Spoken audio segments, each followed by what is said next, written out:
Hi everyone, Byron Martin here at Logee's Greenhouses. And in the springtime, on our increasing day length, we have many plants flower. And one of them is this ginger, which is called Hornbill's ginger or Hedychium longicrunutum. And the Hedychiums are a genus of ginger that are grown in tropical areas. Many of them would be plants that you'd find in advertisements for Hawaii and tropical areas. And many of them are very tall. Some can go up to 8 feet in height.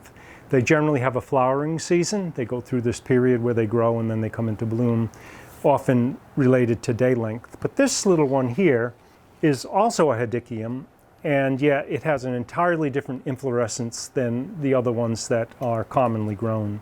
You can see the flowers come up, buds are spikes, and then the flowers unfold with their petals and the long column that comes out with the pistil and the anther on it. The flowers last about a week, maybe a week and a half. These are new buds coming right here, and you can see it goes on in one massive show.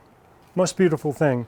The good thing about it is it's not one of those 8-foot plants, it's actually a 3-foot plant, which can be grown easily in containers. So usually in April we always see it flower.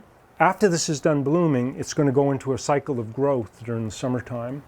And in that growth, that one growth, it's going to grow all summer long, go through the winter, sense the decreasing day length, and the flowers will initiate, as you can see, at the very tip of the growth.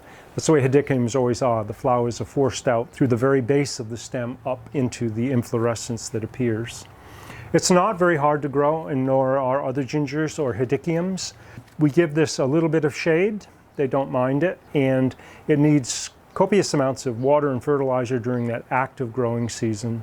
And that's about it. And you just have to make sure that it can sense that decreasing day length. You wouldn't want to keep it under artificial light where it's being subjected to very long day length, because that's the key to making it bloom. Other than that, it's pretty simple to grow, and if you have one in a pot and you culture it, you can get a beautiful display like this. Thank you for watching. Hope you can enjoy the Hedychiums that we have in cultivation. If you'd like more information, visit us at logees.com.